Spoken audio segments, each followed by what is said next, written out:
on Colonial Sports Center.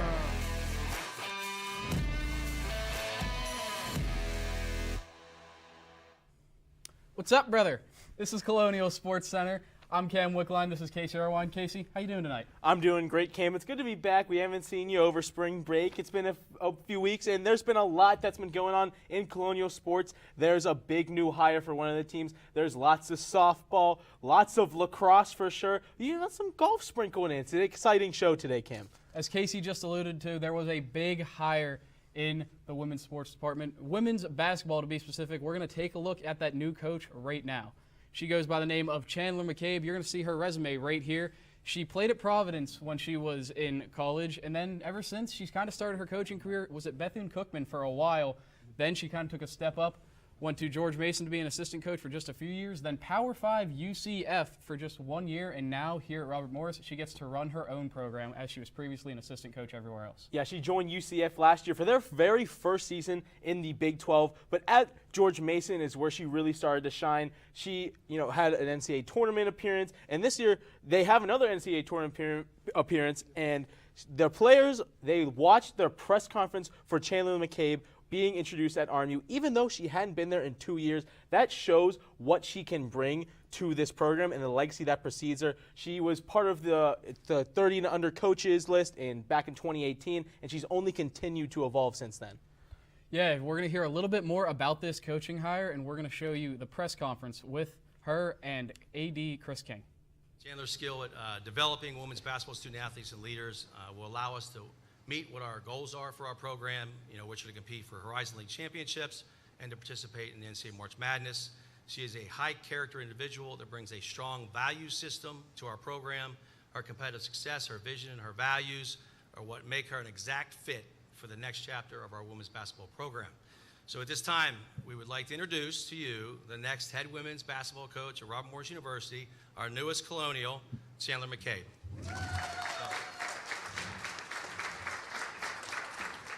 Today is an exciting day.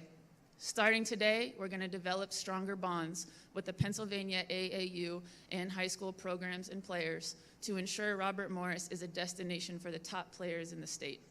We're going to lock down the best talent in the city of Pittsburgh, and we're going to keep home talent home. My expectations for this program are sky high. This is a very competitive program, and I'm a very competitive person. And there have been a few top teams in the Horizon League lately. I fully expect to be in that conversation in year one. This program has been there before, and I know we can do it again. I could not be more thankful for this special opportunity for me and my family to join the Robert Morris community as the next head women's basketball coach. This is an exciting day. Thank you, guys. You heard it from McCabe herself. Big expectations for the first season, despite how it has been going, especially in 2024 for this team. And, so much praise from around the league. We have a quote here from Mark Kellogg, the West Virginia head coach, who his team just lost to Caitlin Clark in Iowa in the March Madness tournament. He said, "What a great day for RMU women's basketball with the hire of Chandler McCabe. She will lead the program with a contagious energy, passion, and enthusiasm. She will work tirelessly to recruit high character and talented student athletes that can excel both on and off the court. And there is no doubt in my mind that Chandler will have tremendous success at RMU. If that doesn't speak volumes of what she brings to RMU as a whole, I don't know what does." Not only that speaks to her character, but in terms of what she's actually going to do here, she mentioned that she really wants to start recruiting locally, and that's been one of the big gripes on both sides of the basketball program for both men's and women's. Women's looks like they're finally going to start recruiting locally a little bit more, because there's some talent here in Western Pennsylvania, especially within the WPIAL. Hopefully some of that talent can start come play at RMU. Yeah, Western PA, huge high school culture in all of sports, so there's so much talent to be found, not even just in Western PA, just from the surrounding Ohio-ish area. We see a lot of players from Ohio that are great. So exciting stuff to see for RMU women's basketball going into next season. Agreed. And now we're going to go into another women's team, the softball team versus IUPUI. They are coming off of 3 straight wins, one being their very first conference win. And now these two teams have played 10 times since 2021, and RMU has won 8 of those matchups. Let's see if they could win this one as well. Now we're going to move right on into it here.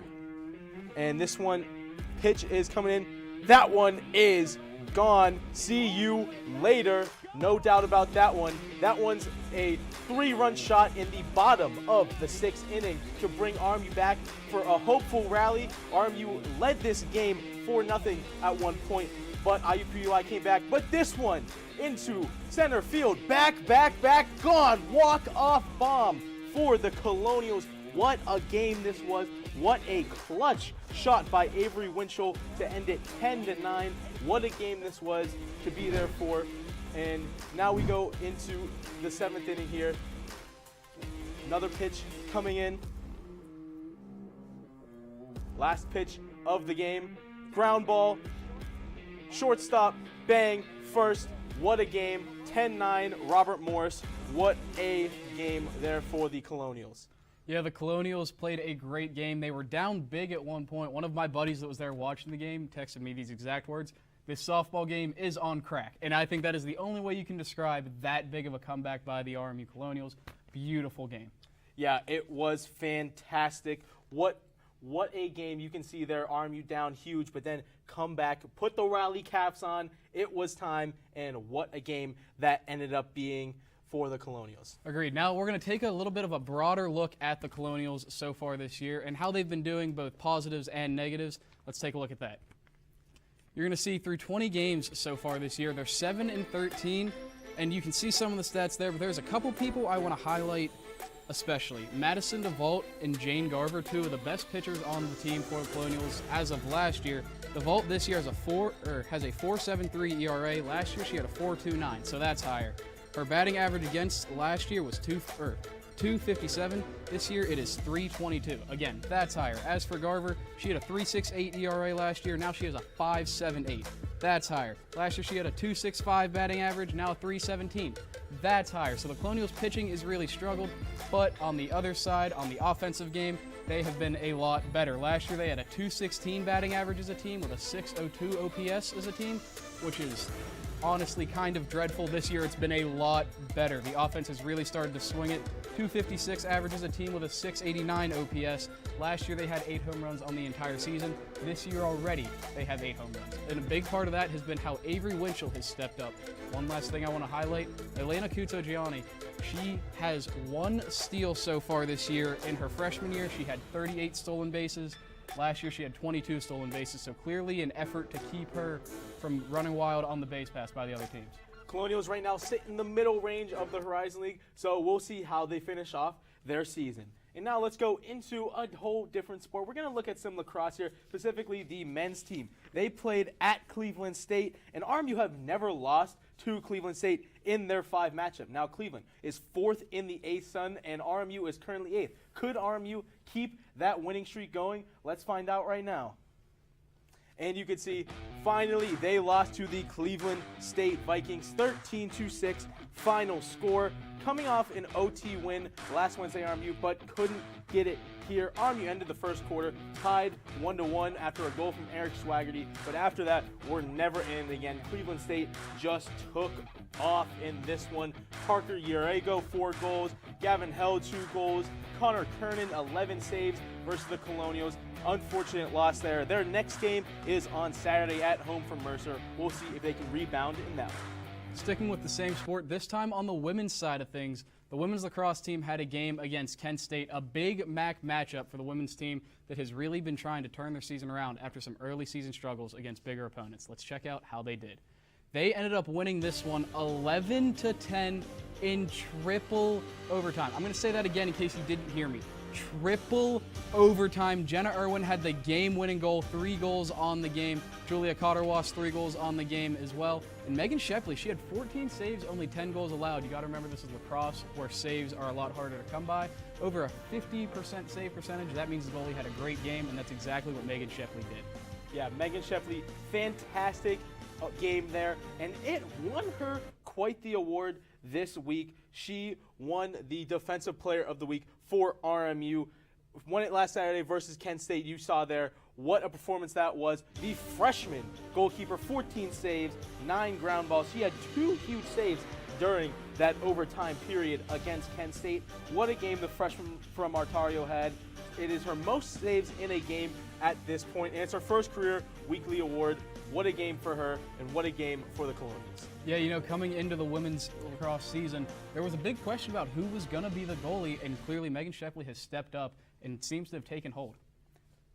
Yeah, and now when we come back after this, we've got some last little sprinkles of hockey to show you, as well as some golf news, which I'm more than happy to talk about. See you right after this. I don't remember how it started. Go to that. Our back and forth. It always came back. Dad! You probably don't remember what you told me, That was perfect. but I heard every word.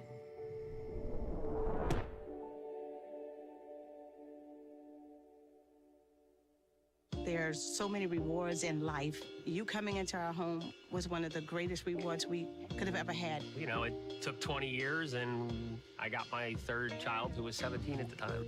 It's so cool to watch the adult that you've become, and you really have done as much for us as you think we've done for you.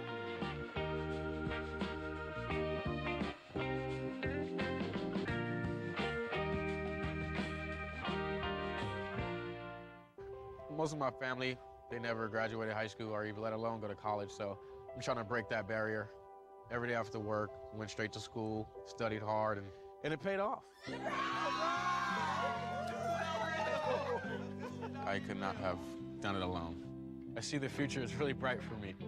The high school diploma is just added to the confidence, and now I feel unstoppable. Find free adult education classes near you at finishyourdiploma.org.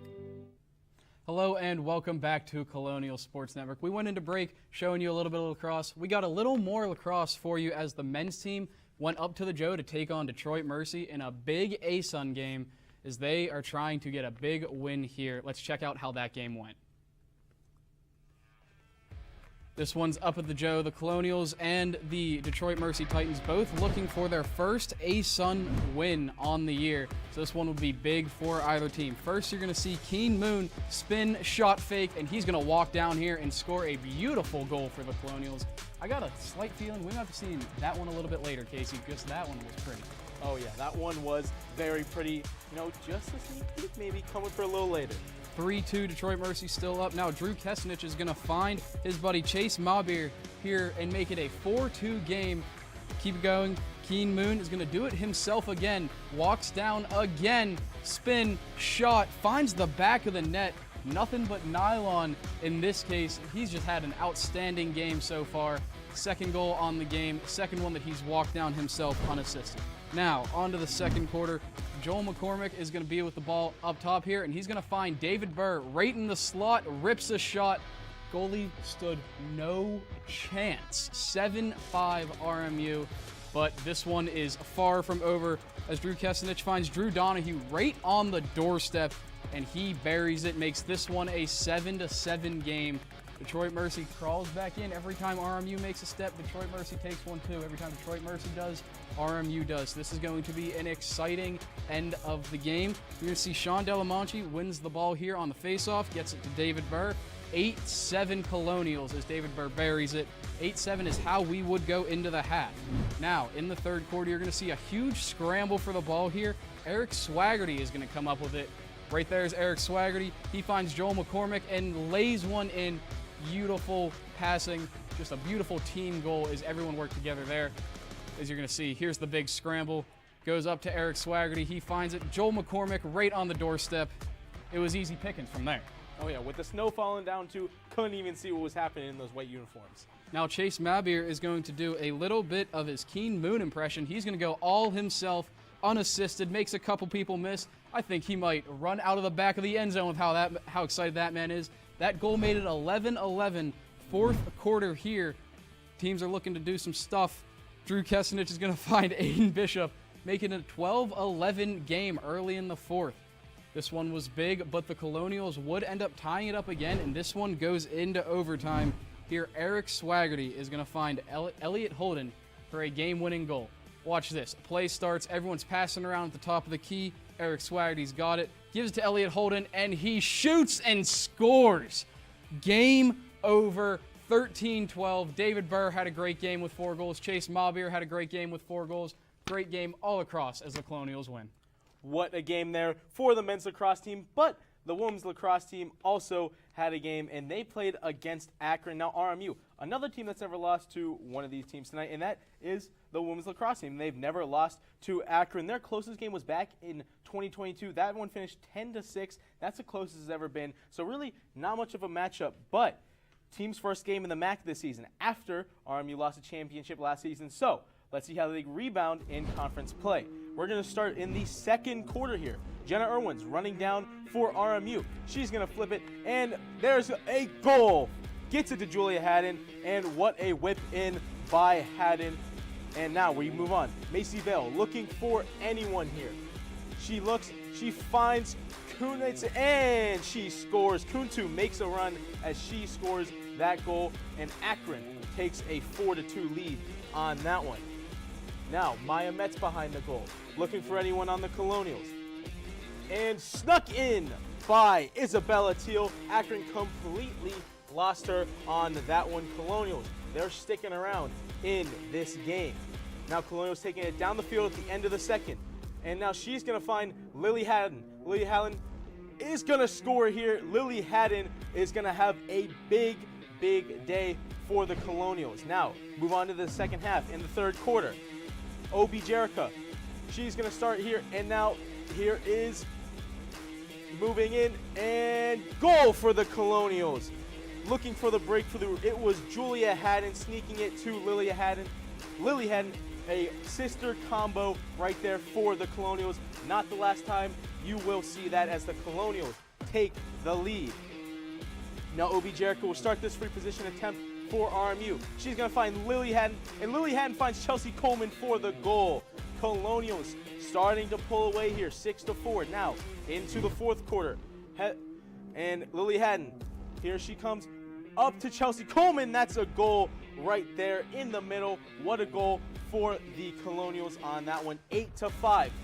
You can see right here, up, little flip, Chelsea Coleman, she just has it easy pickings right there, had nothing to do. Now Heather Carey gonna sneak it under the leg for a goal. Akron still not out of it just yet. Get a power play goal right there near the end of the fourth to make it 9-7. Akron looking for something to do. Now down only 1-goal. Macy Vale sneaks around like a Mercedes-Benz with that speed, and what a goal to tie the game for Akron. Now we're gonna move on into overtime. It's Colleen Tipp. She's gonna get it. She's gonna find Irwin for another overtime goal. What a performance from the Colonials to finish 10-9.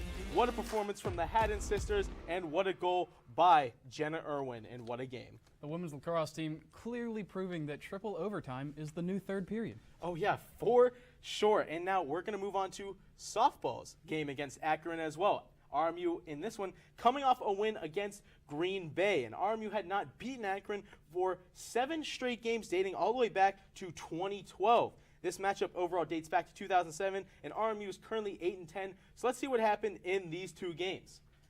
You can see on this one, Colonials lose that one 8-4. Anna Risnick, 4th inning, bases loaded double is what exploded the game. And Caitlin Morales came in and threw 5 strikeouts and let up no runs in game 2. I'm sorry. As you were talking about going on to game 2, the Colonials would end up winning 5-0. As Casey said, Anna Resnick had the bases clearing RBI double. 3 RBI double ended up being the thing that really broke this game open. Kalina Tatro and Caitlin Morales both pitched a gem as they shut the Zips out. What a 2-game series there by the Colonials. They tie up the overall series at 10-10 on that one. And Cam, what we got coming up after this, though? Coming up after this, we are going to show you the tail end of the men's hockey season. A little bit of golf, a little bit of track. Don't go anywhere because this show is far from over here on Colonial Sports Center.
Yo, Scott. Hey. I'm heading out, man. You want to ride? No, I got my car, but I actually really need to go to the bathroom. Oh, you know what? I was just in there. The line is like 10 people long. You know, I think I'll just...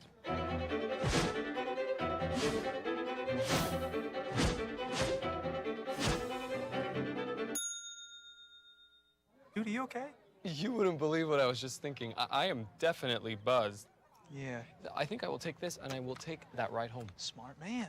Did you see how that dog was? Hello and welcome back to Colonial Sports Center. No reason to make you wait. We got the very end of the hockey season as they took on RIT in the second round of the playoffs. First round of the playoffs, the Colonials beat the much higher seeded Bentley. Let's take a look at how they did. Moving right along here in game one, we're going to start right in the second period as after some beautiful puck work, the RIT finds Matthew Wild right on the doorstep. You're going to see here some beautiful passing. They know exactly what they're trying to do here. Finds Matthew Wild right on the doorstep. Honestly, I don't think Chad Veltri had a chance there. It would end up ending the second period as just 1-0, and then RIT would kind of break it open in the third period. Andrew Tanner finds Gianfrisco Serra right in the slot, makes it a 3-0 game. Christian Catalano is going to walk down here, make it a 5-0 game for RIT. RMU would end up losing this game in big fashion. They lose 7-0 here. Yeah, kind of an expected result, but you really would have thought the Colonials would have fought more. Now moving on to game two, RMU has not won a single game against RIT this season. You can see your early start. Chad Veltri bobbles it, almost leaves it out for a little treat, but catches it right in time. You can see here. Shot and bobble, but saved by Chad Veltri, as you commonly hear this season for the Colonials. Now, this one coming in, and that's through the 5-hole of Chad Veltri. He scores. Simon Isabel, RIT starting up early as it has been against the Colonials this season. Now, Catalan's going to take a shot here. Poorly dealt with by Veltri, and that one's a goal. Tyler Fukakusa scores on that one after a mishap by Veltri. Now, right here off the face-off, that one's in. Veltri didn't have much of a chance on that one as Catalano, he scores on that one. And Colonials down 3-0 now into the second period here. And fired shot. Xavier Lapointe scores. RMU now down 4-0, and we're not even halfway through the game so far. RMU, not much they can do against the Tigers. But now here comes Tanner Klimke down the ice. He's going to drive in, pushes off a block, and scores on the rebound of this one. What a fight there by Tanner Klimke as he scores the only goal RMU would get in these two games against RIT. Now, in the third period here, closing in, easy shot there. Just let him glide in on that one. Colonials end off their season in poor fashion, but impressive almost for the Colonials to get this far, including a big upset for their very first season back. You know, I don't think anyone would have been unhappy if you told them at the beginning of the season, hey, this RMU team that is just coming back from not existing for the past few years wins a playoff game. RIT's nationally ranked. It's really hard to complain after the circumstances this team's been through.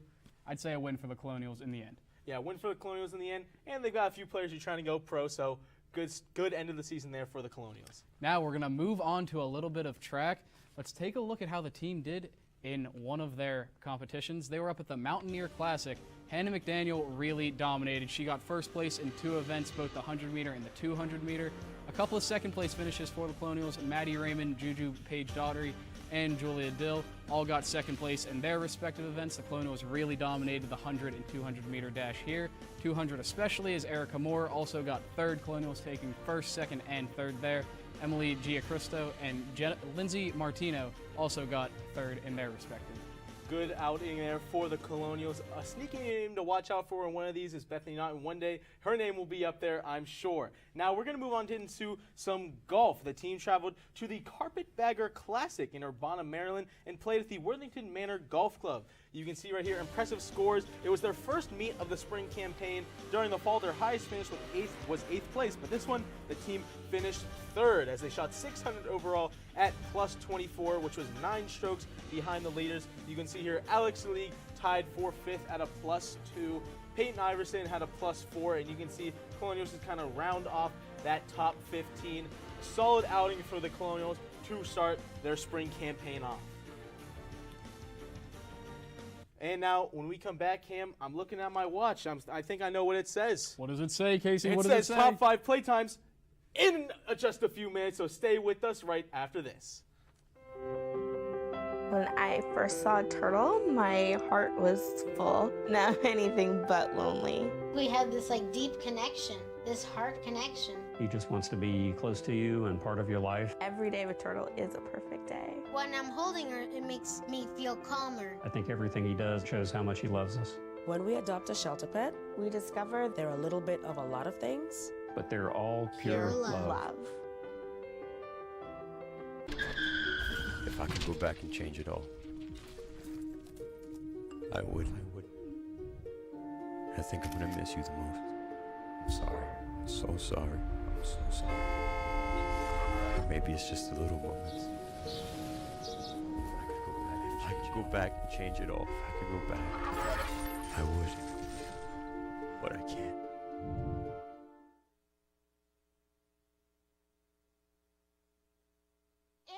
There was an old woman who lived in a shoe. She had so many children, she didn't know what to do.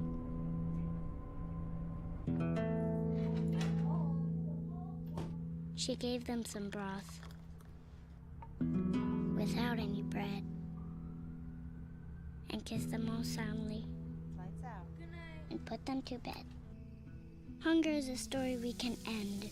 End it at feedingamerica.org. Hello and welcome back to Colonial Sports Center. My favorite time of the week whenever I host Top 5 Plays Time. Casey, kick it off.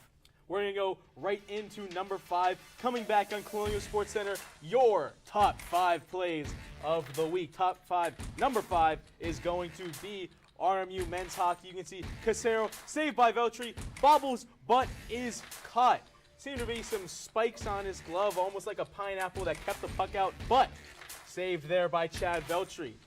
Now on to the number 4 play of the week. You heard this man's name a couple times. Keen Moon really felt like doing it all himself here as he shimmy shakes and scores a goal in what ended up being a great game. He scores this unassisted goal. You're going to see here. Fake shot, manages to lose his defender, comes in, and then it's easy pickings as he goes low and the goalie can't get low enough to save it. Had him seeing stars on that fake. Now we're going to move on to number 3. It's Lily Haddon. She's going to scoop it on up to Chelsea Coleman. She's going to rip it in. That's a goal for the Colonials. What a goal that was. What a teamwork goal. You can see her up a little flip, catch, whipped in, score. Almost like a catch and shoot 3, but right in the middle. Easy pickings for the Colonials. Staying with women's lacrosse, we're going to that triple overtime game they played against Akron. Colleen Tift has the ball. She finds Jenna Irwin right in the middle, right in front of the goal. She scores the game winner, 10-9. Colonials take down the Zips. Just a beautiful pass, beautiful goal, beautiful game. Yeah, for sure. Lots of beautiful games this week, but a beautiful number 1 play from our most beautiful game of the week. It is this home run, the 2-run bomb by Avery Winchell for the Colonials rally comeback in the bottom of the 6th. 5 runs scored, capped off by this homer. What a game. What a top 5 plays for us. And now quickly move into our games to watch. Just real quick, you got to see women's lacrosse versus Detroit Mercy this weekend. Teams looking for their 3rd consecutive win in conference play. It should be a very good game. As for me, my game to watch for you guys is going to be the next 2 games in that IUPUI versus RMU softball series. They played one today. It was absolutely electric. No reason to believe the next 2 tomorrow shouldn't be the exact same way. Thank you so much. My name's Casey Irwine along with Cam Wickline. Thank you for tuning in to CSC. See you next time.